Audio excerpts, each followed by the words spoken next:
scapula in the back. And this, as I mentioned, the wing of the scapula is this, or spine of the scapula, you want to call it. The wing is out here, then see this is the spine of it.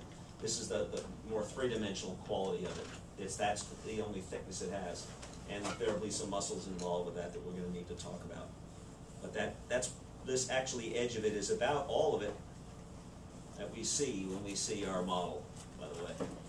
You might see the that ridge right there might show up on certain individuals. And you remember when you were little kids and all your friends were outside in summertime and you were playing around with no shirt on, and they're very, very skinny little kids, you know. That's when you saw some of these things.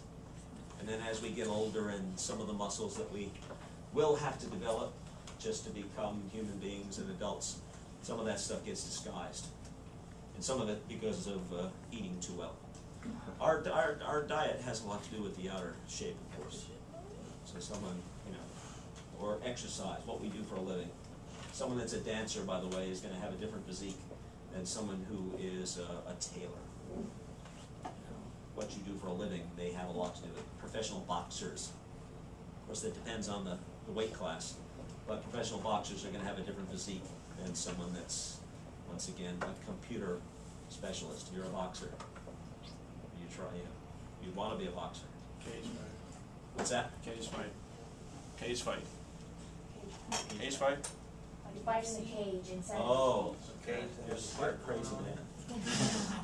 I have one good friend, he was a professional boxer for a few minutes. He got his bell rung. He decided, no, this isn't easy money. No, it's not going to really work. There's our sacrum in the back, by the way, those 5 bones fused.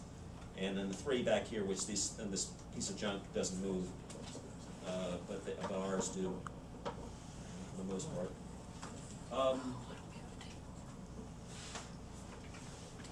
So we have the scapula in the back, and the scapula fits pretty well into this 5-eyed cube somewhat.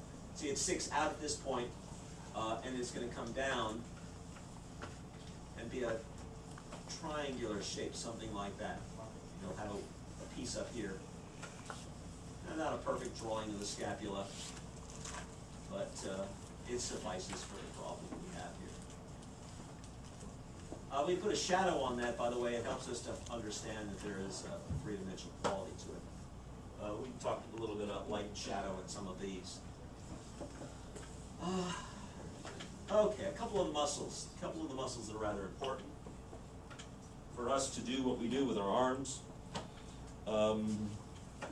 I guess, get the top edge up here. We should put the humerus in. Humerus is usually going to be out to about there. As I said last week, I think if you run the radius over, it normally comes to about the bottom of that 10th rib. And I find that logical. Our elbow falls in line with about where the bottom of our rib cage is, and the ribs are ever so important to find things in our anatomy. Same thing here.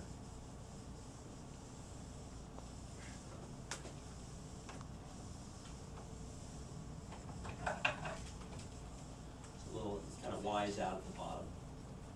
And so to move the arm a little bit, let's think. We have a couple of muscles that move the arm. Well, one muscle will pull it into you. Okay, it actually does several different things, by the way, but you can use a muscle to pull it in. And then what you're going to find too is muscles themselves are like warring siblings or about to be divorced. Married couples. In that they're always in arguments. That certain muscles do one thing and certain muscles do something else. And one is pulling and one is pushing. And so it's very important sometimes to kind of think about, well, what muscles are in use at certain times and why are we using them? Some muscles are stronger than others. I mentioned the heart last week. For obvious reasons, it never stops. Okay? The brain really never stops either, but it's not a muscle. At least, maybe it is. But I don't think so. It's an organ. It's an organ.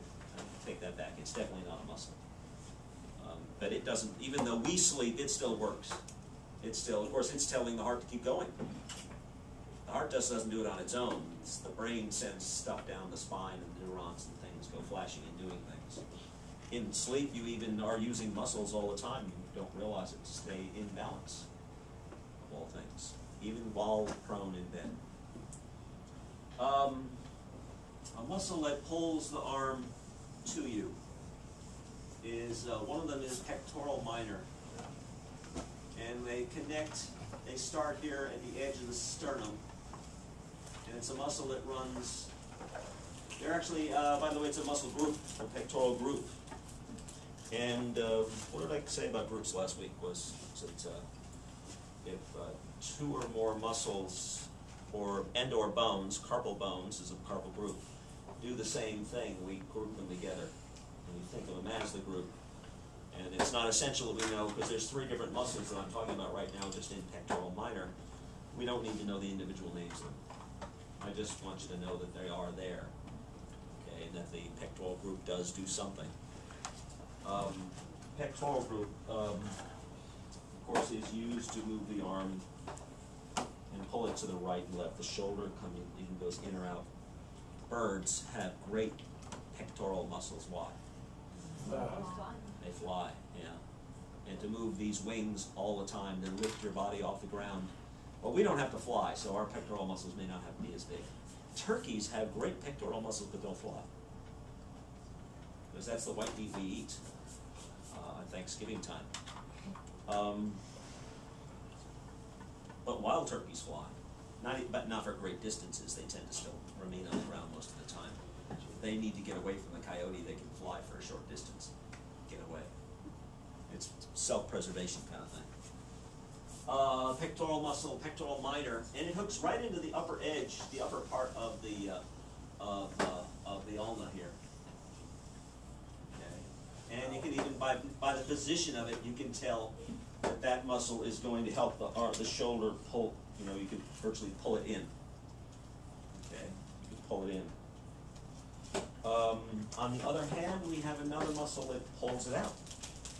Okay, that's part of the group that will pull it away. And those are actually located in front right here. And we have in this vicinity right here. I'm not done with the pectoral muscles, I'm sure, as you know.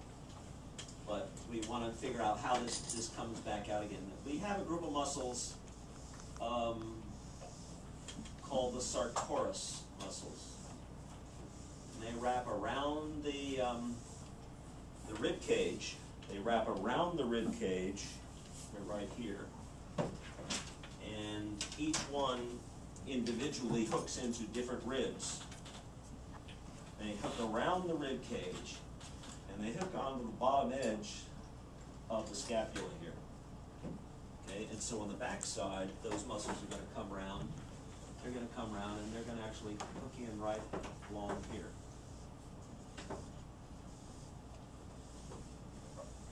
And I don't think I'm drawing that as well as I could. But they're going to come around, and they're going to hook into the bottom edge of the scapula.